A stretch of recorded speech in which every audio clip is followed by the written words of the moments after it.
meus irmãos, boa noite. Muita paz àqueles que estão acompanhando pelo Instagram. E que possamos sair daqui hoje mais renovados, rejuvenescidos, porque o tema é adolescência e espiritualidade. E eu devo confessar a vocês que, apesar dos meus 67 anos, eu ainda me sinto bastante adolescente. Porque aquele encantamento, graças a Deus, pela vida, a gente tem, durante esse período tão belo da existência, e graças à presença de Jesus na minha vida, esse período não passou. Então o corpo vai envelhecendo, vai vivendo as suas etapas, mas os sonhos, a alegria de viver, o amor à vida, permanecido. Então eu posso dizer que a gente alcança uma quadra de 60 anos sem envelhecer espiritualmente. E às vezes nós somos jovens no corpo, mas já envelhecidos, porque amargurados. Então que Jesus nos abençoe e vamos hoje nos sentir rejuvenescidos. Todo mundo vai voltar em adolescência, vai relembrar, o que passou e como nós vamos viver com os nossos jovens, como orientá-los, como conduzi-los com amor e com carinho. Nós trouxemos um livro que foi catalogado pelo irmão Luiz Fernando Lopes. São mensagens e ele intitulou Amor e Sexualidade. Nós trouxemos para dar às pessoas que estão presentes, mas quem tem menos de 30 anos. Não tem. Quem é que tem menos de 30 aqui? Só aquela.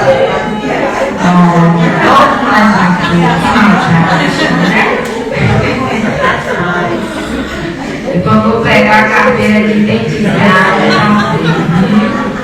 Estudar uma fraude.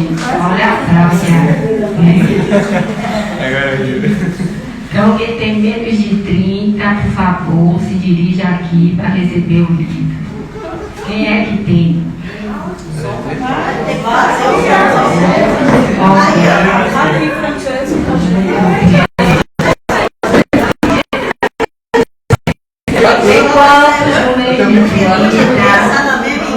Então vai ter que fazer sorteio.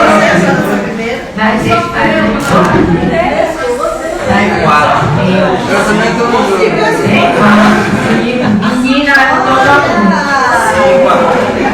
Porque elas precisam ter juventude. Então vamos fazer o seguinte: 1, 2, 3, 4, 5, 6. Fazer o seguinte, tem um sorteador, não tem um sorteador. Mas estou aqui. São quantos? 1, 2, 3, 4, 5, 6. Sim. Mas aí daqui que a gente tira. Escreve no papelzinho, gente. É um livro para sortear, é isso que vocês? Não, você tem menos de 30. Bora fazer a palestra no final de 40 minutos. Não, que eu estou em casa. Tem que fazer sugestão, pede alguém que daqui do chat para falar o número que eles não estão vendo a gente aqui. Sorteio daquela ordem lá. 1, 2, 3, 4, 5, 6. É verdade mesmo. Pela idade, gente. Ela bota aqui de 1 a 6. Viu aqui? Aqui uma senha, bom, de 1 a 6. De 1 a 6. Tem que ser já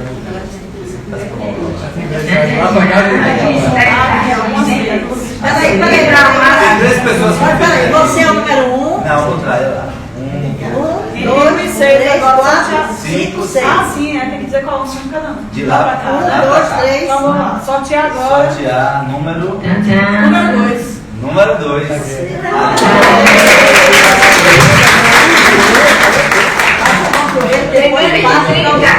Minha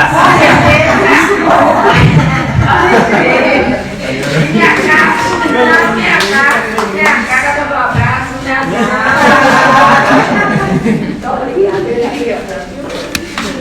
Depois você empresta por mim. Eita, vira uma maravilha. Puxando alguém aí de todo mundo, viu? Eu trouxe esse slidezinho para colocar, só pra gente, né? Jamais concentrar. Estão também no Instagram. Eu não sei mexer nisso aqui, não, Mas né? é, aí do lado. Do Passa lado por mesmo? volta, isso. Vai botar assim, né? Pode se apontar, não. Pode Precisa apertar. não. Vai? Vai. Virar cima aqui para me ajudar. Pronto, para. Vocês estão vendo essa figura aqui, certo? É um grupo de adolescentes. Esse grupo de adolescentes significa que a reencarnação ela não vem pronta. Nós vamos passar por um processo. Né? Esse processo se chama um processo de nascimento, de infância, puberdade, adolescência, juventude, maturidade, velhice, ser idoso, quarta idade e a próxima geração, quinta idade. Isso significa que vai se estendendo cada vez mais os dias de vida na Terra. E nós haveremos de nos perguntar: estamos preparados para vivermos essas etapas reencarnacionistas? Porque cada etapa vai assinalando, né, mudanças, vai assinalando características, vai assinalando ocorrências, oportunidades. Certamente, ao olharmos esses quatro adolescentes aqui, nós haveremos, os mais velhos, né? Haveremos de pensar, já passamos por isso. E será que a gente, quando passou por isso, né, deixamos marcas profundas na nossa vida, nessa adolescência? A adolescência é um período que começa entre 10 e 12 anos, a depender da cultura, e vai se estender até os 18, 20 anos. É um período relativamente longo, como a primeira infância também, né, um período longo. E o que significa adolescência? A adolescência, deixa eu ver se eu passo aqui. É do lado? É. Assim. Do outro lado. Do outro lado. Isso. Significa transição. A infância é uma transição. A adolescência é uma transição. É a fase da juventude que a gente colocar para a gente se situar. A transição, a palavra significa um caminho. Significa ir a determinada direção. Ora, se eu faço caminho, significa que eu ainda não cheguei no ponto que era para eu chegar. E será que nós, os adultos, os mais velhos, ao olharmos essa fase entre 12 e 20 anos, nós compreendemos que é uma fase de transição? Ou seja, como é que nós encaramos os adolescentes? Viver a adolescência não é um período tão risonho, tão rosa como fora a nossa infância. Porque na nossa infância, o espírito ainda não se assenhorou da matéria. Então, falta ali, às vezes, essa percepção mais densa da matéria. Então, ainda está no claro escuro quando nós somos crianças. Daí, por exemplo, vai ver muitas crianças se vê o avô desencarnado, fala com seu amiguinho invisível, né, que tem uma relação ainda mais próxima com o mundo espiritual. Mas aos 7 anos, a reencarnação se completa e esse corpo começa então a se modificar, a entrar numa fase que a gente chama de puberdade. Então, ao olharmos que nós precisamos nos reeducar nisso aí, né? Ao olharmos um adolescente, nós precisamos entender que ele está num processo de caminhada, indo para a juventude e para a fase adulta. Nessa fase da adolescência, existem muitas alterações nesse corpo físico, porque o perispírito vai começar a imprimir toda a sua programática com mais intensidade para ser desenvolvida adiante. Ou seja, eu tinha um corpo, esse corpo está mudando, mas diferentemente na infância, eu estou ganhando mais discernimento, estou ganhando mais lucidez, porque esse mergulho na carne vai se aprofundando. Então, na adolescência, eu vou ter mais consciência de tudo o que acontece com o meu corpo. Por exemplo, na infância, eu vou sentir uma dor, mas dificilmente, né, eu vou explicar para minha mãe que eu estou sentindo uma dor, porque esses recursos, né, do corpo físico ainda não me permite essa compreensão.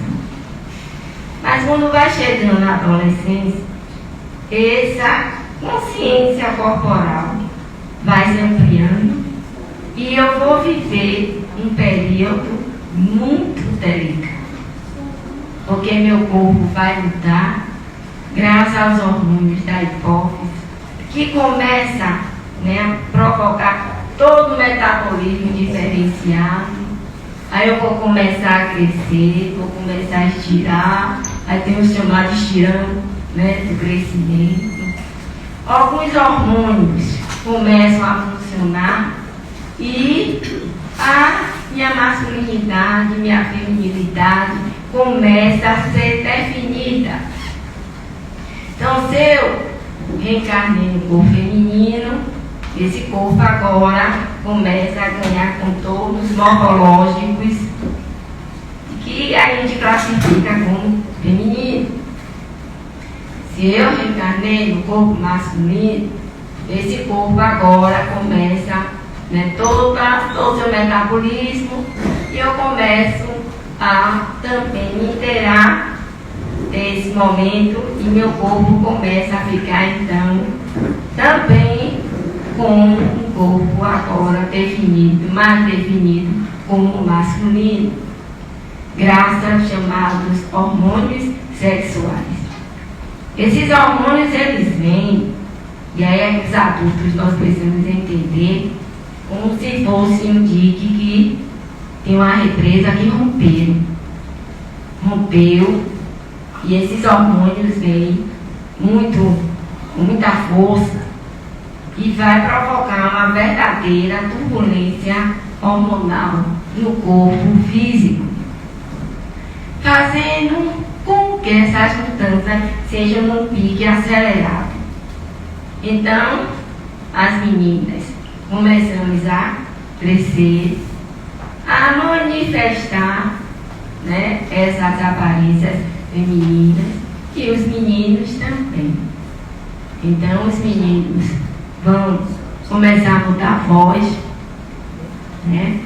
Vão viver experiências que certamente os assustam, que é isso que nós adultos hoje temos em mente. Como, por exemplo, a ereção, né, involuntária, né? Os líquidos seminais que vão sair de maneira involuntária. As meninas vão experimentar a menarca, que é a primeira menstruação. E tudo isso na cabeça do adolescente é algo muito novo e que causa um certo espanto, uma certa aflição, uma certa angústia. Por quê? Porque nesse período a gente vai se perguntar o que é que eu sou? Porque o corpo está se modificando. Do ponto de vista psicológico, o pensamento deixa de ser concreto e passa a ser mais abstrato. E então o nível de observação do adolescente é mais apurado. Então ele olha mais para o seu pai, para a sua mãe, já agora com outro nível de observação. E vai definindo também um senso mais crítico, de tal maneira que quando o pai e a mãe, ou os responsáveis, né, dirigir a palavra, passar uma orientação, para ele aquilo é muito importante. Mas agora, como ele tem um senso mais crítico, o exemplo, a vivência, vai falar mais alto. Então, se o pai diz para o adolescente, seja honesto, mas ele vai responder um processo, né, por roubo, por furto, esse adolescente não vai medir críticas. E vai dizer, olha meu pai, você disse que eu seja honesto, mas você está respondendo a um processo. Então os pais também percebem que aquela criança está se modificando. Aquela criança que não dava opinião, não participava, né, das conversas do adulto, agora virou mais observadora e passa também ao julgamento dos seus pais, cobrando dos seus pais mais atitudes do que palavras. Então essa fase de mudança vai ocorrer porque também o espírito se assenhorando do corpo físico, mais, vamos dizer, como se os laços estivessem mais se estreitando, é uma fase também que vai se apresentar tendências, vai se apresentar aspirações, vai apresentar também fobias. Então, medos que foram gerados de outras vidas faz com que aquele adolescente também apresente determinado estado de medo, de angústia, de aflição, e que muitas vezes nem ele mesmo compreende o porquê, porque são efeitos também de outras vidas. Os espíritos que lhes foram vítimas no passado e não o perdoam, se aproximam e tentam afligi-lo mais, angustiá-lo mais. E alguns arquivos de reminiscências do passado começam a aflorar. Então, o adolescente vai vivendo essa turbulência porque seu comportamento começa a mudar em relação ao seu pai, à sua mãe, ele não entende bem. Ele começa a sentir uma certa antipatia, né, pelo pai, começa a sentir uma certa aversão pela mãe, mas ele não compreende bem o porquê que está acontecendo isso. Às vezes ele pode apresentar rejeição ao corpo, aquele corpo é feminino, e o espírito começa a rejeitar aquele corpo devido às fixações ao seu comportamento em outras vidas. Ele começa a se julgar feio, começa a se julgar antipático, começa a não gostar de si. Então, período que os adolescentes, né, vão precisar muito da ajuda dos pais. E será que nós estamos cuidando dos nossos adolescentes? Será que estamos dando atenção, o carinho, o diálogo que eles necessitam? Eles falarem dos seus medos, das suas angústias, das suas aflições. Estamos estabelecendo períodos de diálogo, ou então cada um vai viver, né, tanta pressa, tanta informação, tanta coisa, né, não tenho tempo, meu filho, e vamos deixando de lado, né, os adolescentes. Só que eles precisam do carinho, da atenção, da conversa, para ganharem confiança e contarem tudo para os seus pais. Então, a família, os pais devem ser os primeiros amigos dos adolescentes e não os outros amigos ou outras pessoas de fora. Deve haver uma intimidade tão grande entre os pais e seus filhos adolescentes que eles não tenham medo de conversar, que eles não tenham medo de perguntar, que eles não tenham medo de demonstrarem fraquezas, de demonstrarem aflições, de demonstrar angústias porque vivem. Muitas vezes nós vamos perguntar por que os jovens se entregam tanto às drogas. Porque vivem nessa turbulência, mas não encontram apoio psicológico, emocional, na família, para conversar exatamente o que estão sentindo.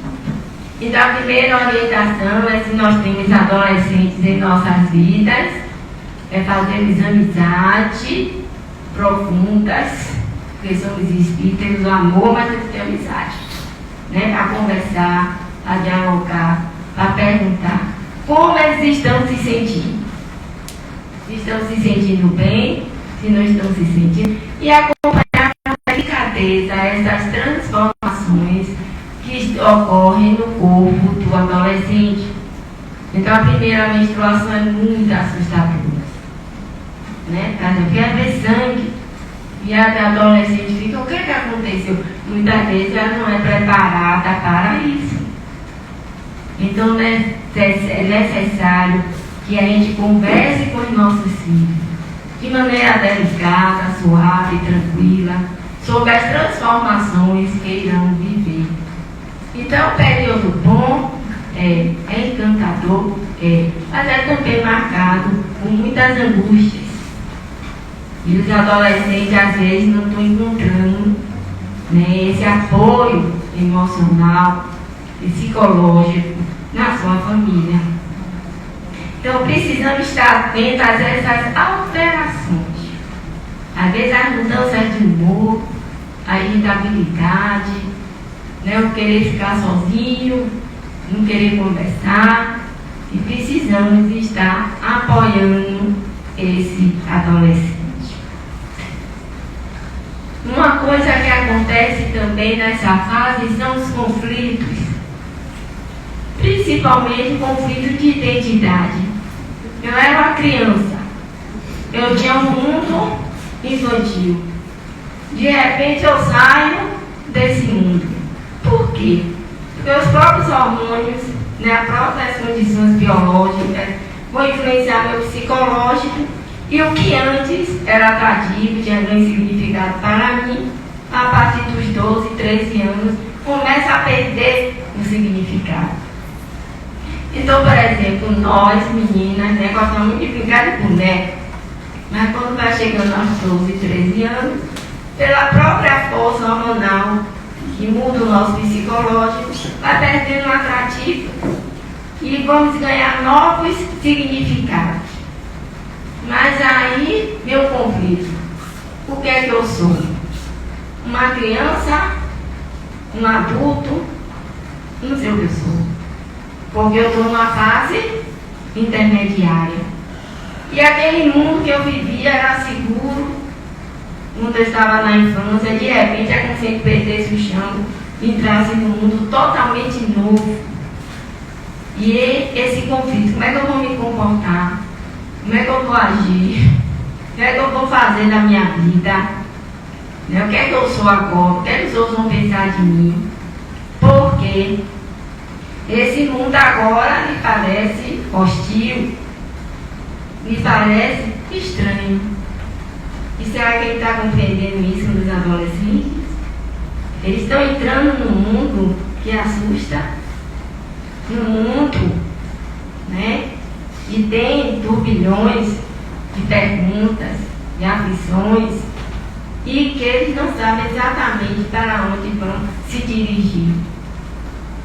Então existe um conflito de identidade. Eu não sou um adulto, né? Não sou uma criança. Mas às vezes nós adultos vamos tratar o adolescente como se fosse um adulto, né? E outras vezes vamos tratá-lo como se fosse o quê? Uma criança. Então é necessário que nós, na sociedade, ajudemos os adolescentes a entrarem no chamado mundo dos adultos. E essa entrada há de ser parcial, há de ser passo a passo, há de ser na medida da estrutura psicológica e emocional do adolescente. Por exemplo, senso de responsabilidade. E a gente vai cobrar do adolescente como se fosse um adulto. A gente tem um adolescente, né, de 16 anos, que pede ao pai um carro. Ele tem toda a configuração motora pronta e tal, mas tem senso de responsabilidade para isso? Sabe da gravidade do que significa de dirigir um automóvel? Não sabe. Porque ainda não tem discernimento para graves responsabilidades. Então é um mundo hostil, é um mundo estranho, que assusta, que perturba, e esse adolescente vai então se perguntar, e agora eu vou para onde? O que é que eu vou fazer, né, na minha vida? Sai da escola, está no primário, sair, né? Primeiro grau, é primário do meu tempo. Primeiro grau, sair, agora estou indo para onde? E é uma gama de questões, uma gama de perguntas, e que os adultos precisamos de orientar, né, os adolescentes. As meninas começam a querer imitar, né, as mocinhas, e os rapazes passam a querer imitar, né, os outros rapazes que são maiores, já estão com 18, 19 anos, e há toda uma mudança de identidade. Eles não sabem ainda o que são. Não sabem. Porque ainda vai passar esse pré-16 anos, até chegar na fase juvenil, vai então se estabelecer uma acomodação desses hormônios e certamente uma certa tranquilidade psicológica e emocional. Esse adolescente vai ter muitas perguntas para fazer. A gente precisa, né, pensar. Primeiro, em relação à família. Meu pai é meu amigo. Ele vai perguntar isso. Minha mãe é minha amiga. Meu pai gosta de mim. Minha mãe gosta de mim. Que família eu estou? O que é uma família? E a doutrina espírita vai explicar que a família é um laboratório de almas. Então, eu vou reencarnar não na família que eu gostaria, mas na família que eu necessito para evoluir. Então, de repente, começa a ver. Eu tinha um amor ao meu pai quando era criança, mas de repente eu começo a sentir uma certa inimizade por ele. Né? Meu pai, que era tão simpático, de repente já não é tão. A minha mãe, que parecia tão boa, de repente está parecendo uma opressora, está parecendo alguém que me sufoca. Por que isso? Porque nesse período todo o nosso passado vem à tona. E os que hoje são nossos pais, muito possivelmente não foram nossos amigos. Então, começa a haver um certo conflito dentro da família. Eu gostaria de amar meu pai, mas não consigo. Gostaria de amar minha mãe, mas tenho dificuldade. Por que será que meu pai e minha mãe precisam dar mais atenção ao meu irmão do que a mim? E eu preciso entender o que está acontecendo. Então a doutrina espírita diz que cada filho é um espírito, não existe duas pessoas iguais. E não estamos reunidos na família por acaso. Essas reminiscências, esses arquivos, vão desabrochar na cabeça do adolescente. Então, se eu fui vítima do meu pai em outra vida, esses arquivos, graças a essa composição, né, hormonal que eu tenho, que está modificando o meu corpo, começar a liberar também os arquivos de outras vidas, e eu começo a sentir dificuldade, então, de compreender meu pai, certamente eu vou dizer, meu pai não me compreende. Na realidade, eu não estou fazendo meu esforço para compreender, porque o arquivo está sendo o quê? Liberado. Ou seja, eu não tenho boa lembrança de meu pai de outras vidas. E aí começa a surgir, às vezes, os atritos, né, as discussões. Eu que às vezes tratava minha mãe tão bem, de repente eu me torno uma pessoa ríspida, né, já mais um pouco grosseira. E já começo a sentir dificuldade de me adaptar nessa família. Porque esses arquivos começam a sair. Então vem à tona esse passado, meu irmão, que brincava comigo, né? Mas de repente eu também te batizo meu irmão, né? Começa a ficar com inimizade com meu irmão, porque não fomos amigos em outras vidas. Então, como se aquele período que estava tudo arquivado começa a fugir. E o adolescente, então, começa a manifestar, né, e a se perguntar, quem é minha família? São meus amigos ou não são? Posso confiar ou não posso? E muitas vezes o adolescente vai preferir a rua ficar dentro de casa. Porque ele não se sente bem naquela família. E às vezes vai ficar até revoltado e dizer para o pai, né? Eu não pedi para nascer, eu não queria estar aqui com vocês. Porque é um engano. Pediu para nascer sim. Né? E programou justamente estar junto com aqueles pais. Então não vamos encarnar na família que queremos, mas vamos encarnar na família que merecemos. A educação que eu recebi na infância vai ter um papel fundamental nisso aí. Por quê? Porque embora os sentimentos surjam, podem surgir sentimentos de animosidade, de antipatia, mas a minha mãe e meu pai me prepararam para eu viver com respeito, com consideração com eles, né, com fraternidade desse grupo. Se a família não preparou, vai colher os frutos dessa hora. Mas se a família educou, mesmo que aquele adolescente não se sinta bem, se sinta um pouco incomodado naquele grupo, ele aprendeu a respeitar seu pai, respeitar a sua mãe, e aí, então, ele tem um certo controle, uma certa disciplina, e jamais falta com respeito com o pai e com a mãe. Alguém aqui já faltou respeito? Seu pai, com sua mãe? Na família, né, o adolescente tem que ser conscientizado que tem uma dívida. Agora minha mãe, mas eu nasci graças a Deus. Você não sabe. Então meu pai pode não ser aquela pessoa maravilhosa, mas eu estou aqui graças a ele. E só eu ter nascido, eu já devo muita coisa a eles. Tem uma dívida de gratidão. Aí, hora nenhuma, em momento nenhum, eu posso faltar com respeito. Ou seja, eu posso não ter uma boa mãe, não gostar do meu pai, não gostar da minha mãe, mas na família eu preciso aprender a respeitar. Preciso aprender a considerar. Porque a meu depois, né, eu posso me arrepender do tratamento que eu dei ao meu pai e à minha mãe. Então, na família, a educação da família é muito importante. Será que os filhos hoje estão respeitando os pais?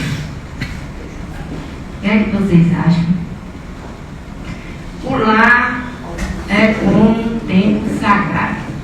Por exemplo, aqui no centro espírita, vocês podem brigar? Um pode ofender o outro? Às vezes eu não posso. Por quê? Porque eu estou num tempo sagrado. É o centro espírita. E o lar é o quê? Os nossos mentores espirituais é um lugar sagrado. E pai e mãe devem ser tratados como sagrados. sejam presentes de Deus que eu recebi. E o pai que não gosta do filho, não gosta da mãe? Problema do pai e da mãe. Mas esse filho tem uma dívida de gratidão, porque está presente graças a esse pai, graças a essa mãe. E essa gratidão vai se transformar, ou vai ser demonstrado na maneira como eu vou tratar esse pai e essa mãe. Eu confesso aos irmãos que hoje em dia, às vezes, eu fico constrangida da maneira como os filhos tratam os pais. E os pais permitem que os filhos tratem também assim. Ou seja, sem nenhum respeito, sem nenhuma consideração. Os pais fazem isso, imagina o professor, imagine, né, com alguém na rua, outras pessoas. Então a educação na família é muito importante para que haja sempre o respeito, mesmo independente, né, dos problemas, das aflições, o respeito esse adolescente deve aos seus pais, considerá-los sagrados. Ainda fui criada, né, com tratamento de senhor e senhora. E a minha mãe nunca admitiu que eu chamasse ela de você, porque ela dizia muita ousadia. Vocês duas sempre me chamaram de senhora. E eu perguntei por que, minha mãe. Ela dizia que eu sou sua mãe, não sou sua colega, não sou seu amiguinho. Seus pareceres. Eu sou, né, sua mãe. E ainda tinha uma coisa: tudo que a gente pegasse em casa tinha que pedir licença. Então, por exemplo, eu ia merendar, pegar uma banana. Sabe o que eu perguntava? Posso, minha mãe? Licença, minha mãe. Licença, minha mãe. Posso pegar a banana? Ela era a minha mentora. Eu sempre digo, ela é disciplinadora. Quando eu ia falar com ela, aí ela dizia: qual é o tom que você fala com sua mãe? É igual com o que você fala com sua irmã, sua coleguinha. Aí ela botava o dedinho, olha. Não, você sempre fala com um tom mais baixo. Mais baixo. Eu dizia: por que, minha mãe? E ela dizia: porque mãe e pai são coisas sagradas. Então, como é que você se refere a mim como se eu fosse sua coleguinha? Não sou. Sou sua mãe. E você me deve respeito. E ai de mim se pensasse que eu não fosse respeitar. Que ela tinha uma chinelinha rasgada, viu? Ela te deve azul. Já se lembra o trauma, viu? Aí voltava a chinelinha. Nunca esqueci E que ela te dizer: deve azul. quem quiser anotar qualquer coisa, Foram felizes. Sandália. Lá em casa era um cipó com a boca dentro da porta. pois é, já tinha perguntado da avó também, da palmatória, Um né? cipó com a boca tinha um nome, que era sempre. É a bicha mais quietinha da boca. Era bem quietinha. Era bem quieta. Minha mãe falava: eu tenho esperança que você vai dar Olha, o certo. cinto chamava-se Esperança vai dar certo. Então, dentro da família, é necessário a gente entender que nós temos os irmãos, mas tem uma hierarquia. Tem uma hierarquia. E o nosso pai, a nossa mãe, né, que nos colocou no mundo, que nos dá atenção, que nos dá carinho, que deram a vida por nós. E isso requer muita meditação, muita reflexão, para que a gente possa viver em paz. Então, os nossos pais, mesmo que às vezes não mereçam respeito, e a pai que falha com seu dever, a mãe que falha com seu dever, nem por isso nós, como filhos, temos o direito de julgá-los. Temos o direito de ofendê-los. Temos o direito de maltratá-los. Eu conheci uma mãe que a mãe era mãe solteira, e os filhos toda hora cobravam ele. como se eles fossem perfeitos, e os pais tinham que certamente ser moldados no pensamento deles. Então, como é que os filhos cobram conduta reta dos pais? E hoje a psicologia nos ensina, né, que os pais são vulneráveis, são seres humanos. Vai falhar, vai falhar.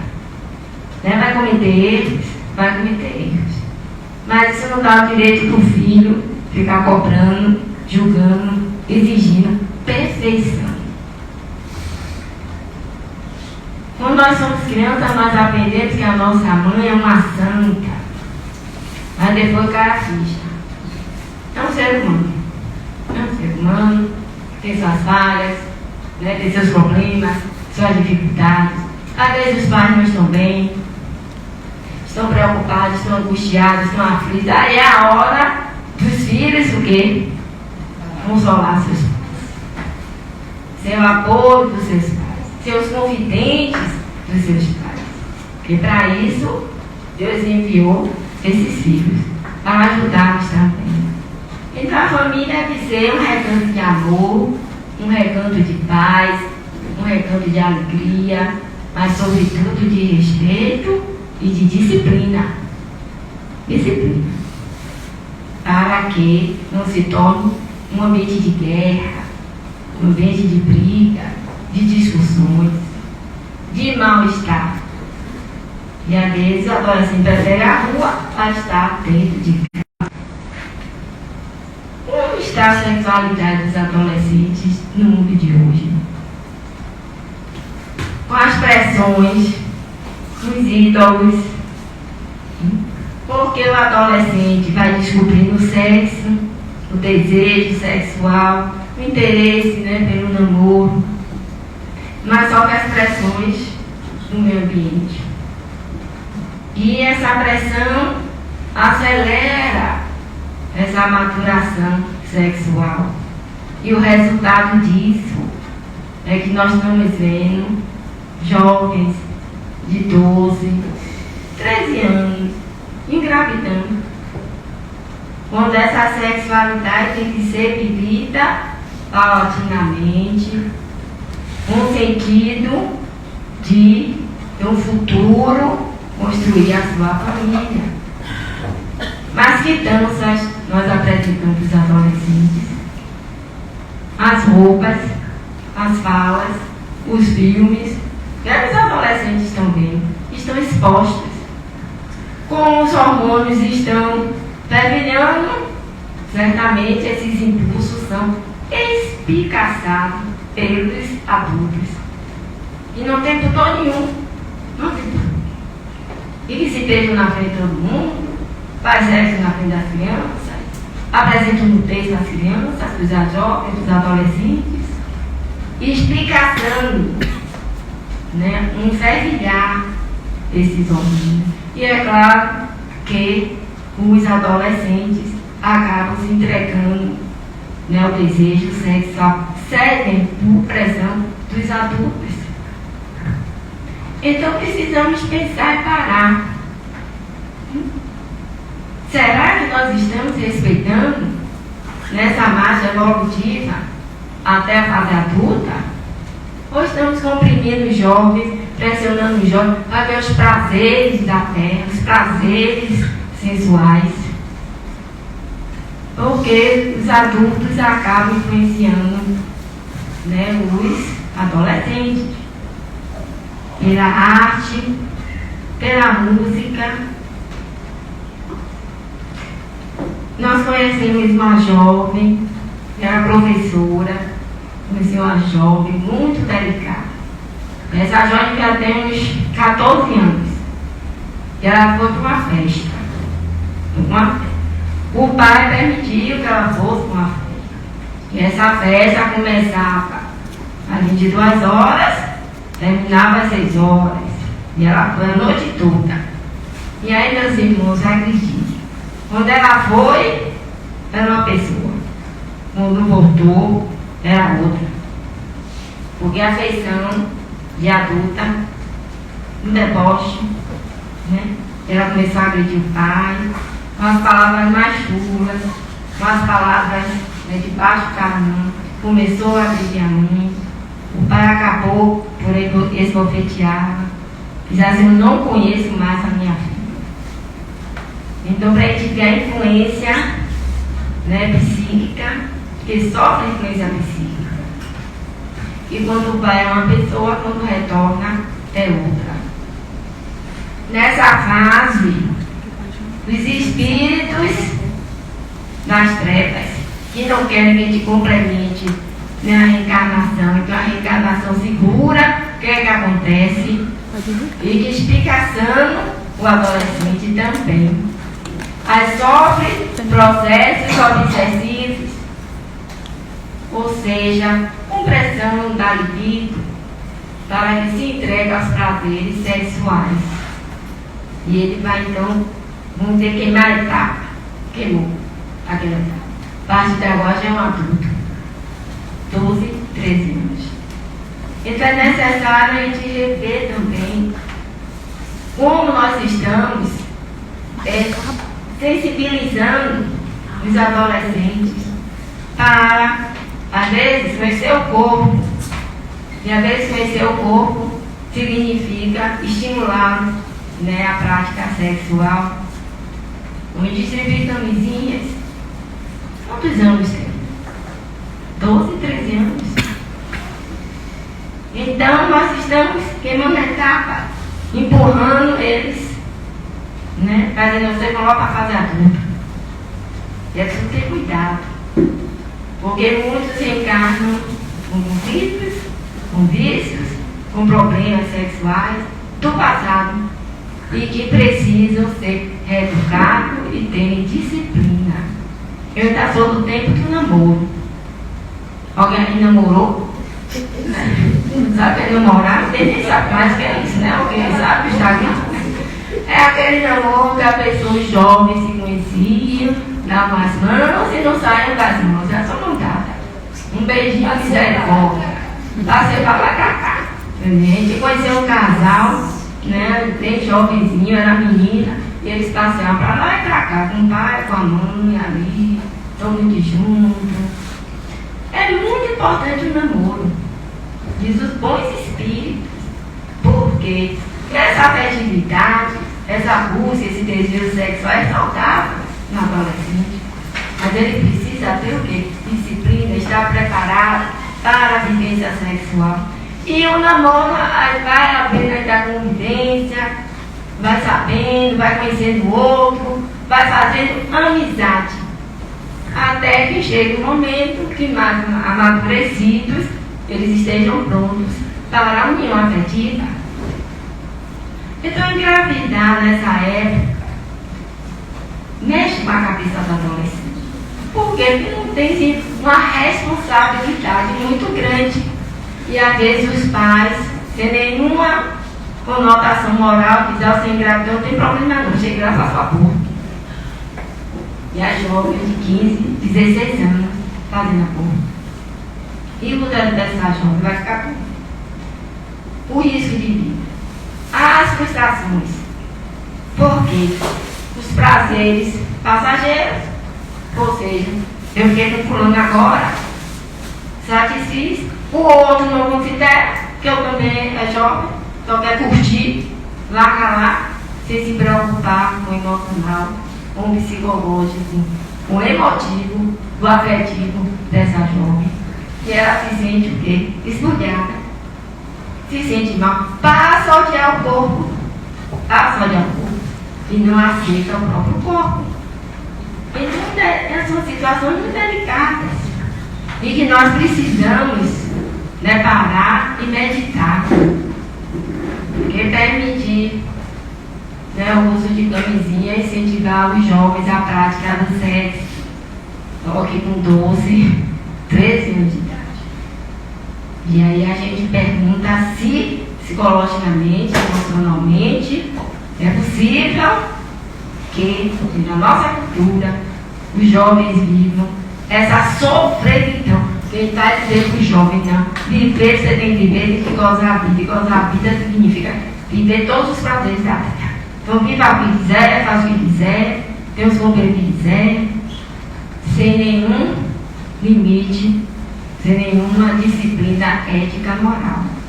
Então, os pais espíritas, cabe a tarefa de mostrar que o sexo, né, o órgão reprodutor do homem e da mulher, há de ser vivido sob uma condição para que sejamos felizes.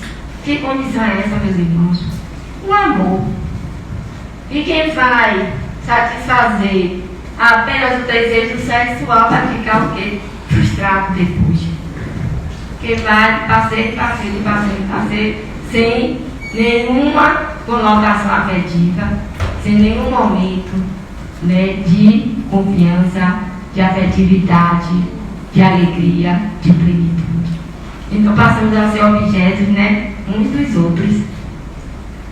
Então o sexo, devemos dizer aos nossos jovens, né, há de ser vivido sim, na hora certa, com a presença do amor. Caso contrário, ele é frustrante. Ele é frustrante. Porque é uma sede do mar, quanto mais bebe, mais se tem sede. E a gente sai cada vez mais lento. O grupo social do adolescente, né? Quem será amigo dos meus adolescentes? Né? Quem são os amigos, né, desses adolescentes? Aí eu preciso saber, né, quem são esses amigos. Esses amigos têm que ser saudáveis, têm que ser realmente aqueles que proporcionem uma valorização de significados mais profundos, do estudo, né, do objetivo de vida, ou seja, vou ser o quê? Vou trabalhar para quê? E esses amigos precisam, né, ter essa conversa, precisam ter esse divertimento, mas sempre com equilíbrio. Então eu preciso ver com quem é que meus filhos estão saindo. Alguém se preocupa? Estão fazendo o quê? Com quem? Também sou do tempo que tinha os grupinhos, mas sempre tinha um adulto. Ninguém está sozinho não. Não é fácil, né? Tinha sempre um adulto ali olhando, vendo as músicas, vendo as danças, conversando conosco. Esse grupo social, é importante que os pais introduzam, né, nesse grupo social, porque vai havendo um distanciamento da família, mas existe um grupo social que é importante para o jovem. Alguém sabe qual é? Adivinha, numa casa espírita? Né? Um grupo que seja compatível com a ideia de religiosidade. Porque na religiosidade, aí há uma frequência espírita, mas vai ter jovens da mesma idade que vão conversar e vão trocar ideias. Para que esse jovem, aí vai perguntar, por que a frequência, né, ao centro espírita? Por que a juventude espírita?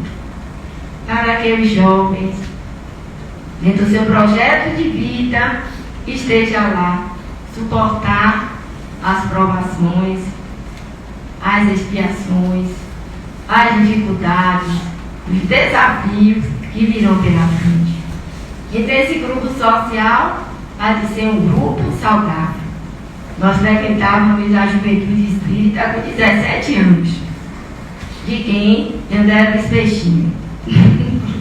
E aí tinha lá, frequenta a juventude, domingo, pela manhã, não tinha praia, não tinha nada capaz de dar nada. Ainda toda semana, não era por mês não, toda semana. E ainda tinha que ler um livro espírita por mês. Aí depois Peixinho, onde tiver, obrigado Peixinho. E ainda tinha que fazer meditação. Aí de manhã, meditação de tarde, como era a meditação? No entardecer, com a música suave, cheia de muruim. Cheia, meus irmãos. Aí a gente se coçava lá, coçava. E Peixinho da janela para ninguém se coça não, vocês vão sair. E bebida para tudo que era lá. Era um suplício para a gente aprender o quê? A meditar. Tem muita gente que diz assim, meu filho não precisa frequentar nenhuma religião. Precisa. Por quê? Porque na religião nós vamos aprender valores éticos, valores morais que as escolas nos ensinam. E que às vezes os próprios pais também não têm condições de ensinar. Uma religião que fale de que ele tem um projeto de vida. E esse projeto de vida ele precisa cumprir. É o que os espíritos chamam qualificação de permanência. Enquanto estiverem na terra, fazer de tudo para ficarem na terra. Não para ir nas drogas, o suicídio, a violência, ou seja, se afastar do único objetivo que tiveram para reencarnar, serem felizes e servir. Então vamos pensar mais nos nossos adolescentes, vamos ver como é que eles estão. Eu não queria ser jovem hoje, confesso a vocês que não sei, porque os desafios são muito grandes, muito grandes, porque devem ciências morais. Podemos fazer o que a gente quer chegar lá distante, destrói, o pai não pode reclamar, não pode reclamar, o professor não pode reclamar, o agente de direito não pode reclamar. E o que é que nós somos? Anarquistas? Né? Destruidores? Então, ser jovem hoje é muito difícil. Muito difícil. Porque falta esse cuidado, falta essa disciplina e, sobretudo, falta essa orientação amorosa, afetiva de nós adultos. Será que nós vamos responder por isso? Vamos responder. Porque toda vez que o jovem cai na droga, toda vez que ele morre no acidente, toda vez que ele morre assassinado, a culpa é nossa. Os adultos. Vamos responder? Vamos. Porque não educamos. Porque não lhes damos orientação moral nem espiritual. Então está na hora de acordar. Eu sempre digo, né, para os meus sobrinhos, são vocês que vão me enterrar. Eu não vou enterrar nenhum de vocês. Não vou. Porque não é crível, 20 anos, 16 anos, alguém morra de acidente. Não é crível. Está errado. Tem alguma coisa errada. Não é crível que morra de overdose, de drogas. Está errado. Tem alguma coisa errada. Não é crível que os jovens estejam se suicidando. Com 13, com 14 anos. O que está acontecendo? Para nós. Para nós. Então vamos cuidar mais da juventude, dos jovens, dos adolescentes. Como professor, eu tenho uma grande alegria. Porque toda vez eu procuro a página policial. Eu digo assim, eu quero ver se tem algum nome de um aluno meu. E até agora, graças a Deus, não encontrei ninguém. Pelo contrário, todos que eu encontro se casaram, são felizes, estão em paz. Inclusive tem uma menina, né, do Centro Espírita, né, Cabana de Jesus, que ela foi nossa aluna e hoje é a presidente do Centro Espírita. Que a vida vai e a gente se encontra de novo. Então é muito bom que os jovens alcancem a minha idade. Quero que alcancem a minha idade. 67 anos. Felizes, tranquilos, com sucesso moral, sucesso material, mas moral, tranquilos e plenos. Vamos fazer de tudo para cuidar dos nossos jovens, para que sejam felizes. Vamos nos preocupar com os jovens do mesmo jeito que se preocupa com os nossos filhos. Eu mesmo dirijo. Pense a preocupação que eu tenho, adivinha com quem? Com os motociclistas. Que não respeitam a lei de trânsito. Não respeitam o agente. Não respeitam nenhum tipo de sinalização. Aí eu pergunto, será que eles amam a vida? Não. São suicidas. Suicidas inconscientes. E a gente precisa acordar. Precisa chamar a atenção.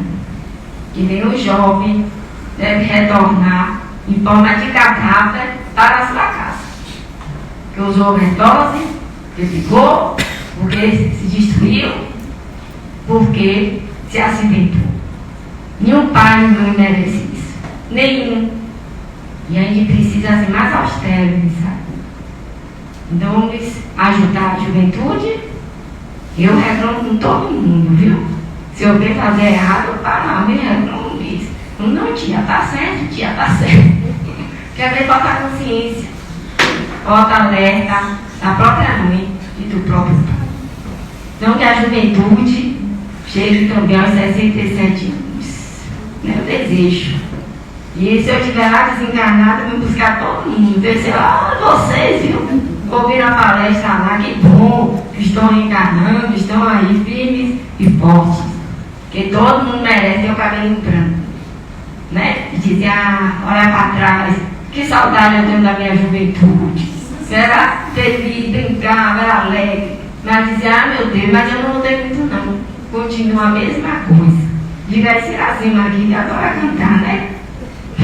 Já viu? Tá jovem ainda, né, Iracema? 72. Eu queria até a voz dela, mas não tenho não. Mas eu canto assim mesmo. Faz de voz chover, mas eu canto. Então, muita paz, muita luz. E vamos voltar para casa, cuidando dos jovens, mas não só os nossos. Quem estiver lá na rua também, viu? Pode puxar as orelhas. Usa capacete. Faça a mão. Olha seu pai. Né? Pode como está se comportando. Não se meta em briga. Pode chamar. Vamos ser os patrulheiros da juventude. A proposta é essa hoje. E convidar-os a ir ao centro espírita para aprender que Pai é coisa sagrada e que a vida dele tem um grande significado. Construir um mundo melhor. Que a juventude, os bons espíritos abençoem, né, a juventude, amparem, que eles vão renovando, né, eles trazem uma nova mensagem. Então vamos acolher com muito amor, com muito carinho, muita luz. E obrigado a todos aqueles que nos ajudaram, né, a chegar até aqui, felizes e alegres. E eu desejo isso também para todos os povos. Muita paz.